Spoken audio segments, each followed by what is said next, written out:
Hello everyone, so in this video, we're going to be reviewing the YCZ Midnight Marine Perfume for Men. So as you can see, we have it here on Amazon, and they are rated 4.0 out of 5 stars for 828 reviews, and which is very good.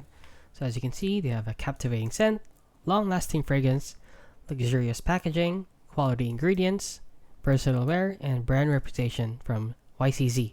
So let's read some reviews here.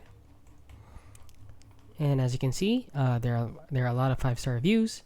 So YCZ Charm, pleasantly surprised by this fragrance.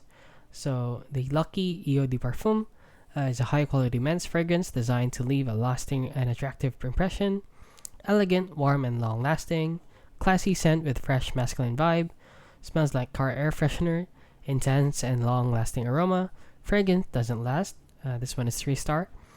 And this one is in English. So basically, they say that it is very good. There are a lot of 5-star reviews for this one. Basically, just depends on what type of perfume, what type of the right here. There are a lot of different types, so it just depends on which type you're going to buy. And yeah, that is basically it. It is not a scam, and a lot of people are saying that it is really good. So if you found this video helpful, please consider liking and subscribing.